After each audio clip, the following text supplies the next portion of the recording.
Hey, let's talk about why do the final walkthrough of a house when you're about to close on it. When to do it, why you should do it every time, no matter what, and what's the benefits of it.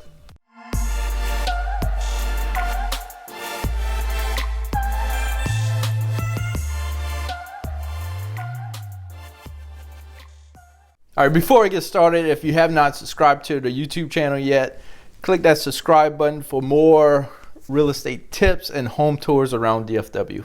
All right, again, I'm Chase.Bourgeois. I'm a realtor here in Dallas, Fort Worth area, actually Frisco, Texas.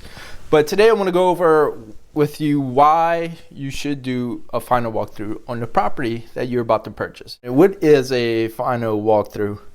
So the final walkthrough of a property that you're about to purchase is when you have a home under contract and the closing is within 2 days or the day of. You should always do a final walkthrough of the property. Go to the physical property, go walk through it, make sure the house didn't burn down, it didn't flood, the house is still there, nothing major is going on, because once you sign that paperwork at closing, the house is yours along with all the problems. So make sure you do go on the final walkthrough. When to do the final walkthrough? Always best, I do it, always the day of closing. So that morning, the morning of closing. Say for instance, today, had a closing today at 9 a.m. So we did the final walkthrough at 8 a.m.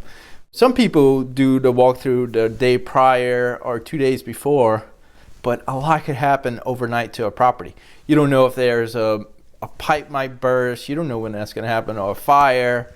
If they have a large weather storm, a hailstorm, anything like that, that could happen overnight. So you always want to try to do it in the morning. So tell your realtor you would like to do the final walkthrough of the property in the morning, the day of your closing. Why to do the final walkthrough? So basically, if you got any repairs you want done, you need to do the final walkthrough just to make sure that those repairs are done as stated in the contract that you negotiated with the seller.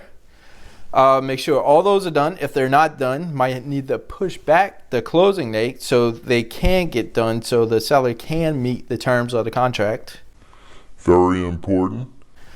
If there's anything out of place, if there took anything, say for instance, a big thing is TV mounts.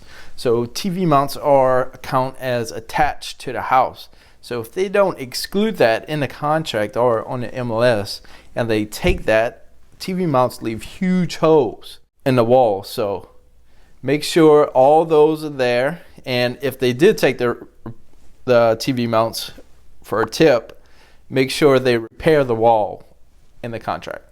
Major reasons why you want to do the final walkthrough is make sure, like I said earlier, nothing catastrophic happens. They didn't have a fire, they didn't have a burst pipe, a flooding, a leak somewhere that happened from the end of your option period, which you didn't see until the closing date. That's sometimes a long time in between those. It could be like up to 14 to 60 days, depending on your situation and the contract that you have. So make sure you do the final walkthrough. Make sure there's nothing major that needs to be addressed before you go actually sign those papers and you own the house. Like I said in the beginning, both parties sign the closing papers and it's funded. No matter what happened to the house, it's now yours, good or bad. Okay, so make sure everything is perfect. All right, so final walkthroughs are quick. You can take a quick look around. Most likely nothing's going to be there. If you have nothing, if you don't have no repairs or anything, take a quick look around, make sure everything's good and good to go, and you can head straight on to closing after that, and you just bought a house. All right, again, I'm Chase.Bourgeois. I'm a realtor with eXp Realty DFW Home Sale here in Frisco, Texas, or serving the DFW area. If you have any more questions about the final walkthrough and what to do and when to do it, please leave a comment or message me or call me if you happen to answer that. And hit that subscribe button for more home tours, and real estate tips around DFW.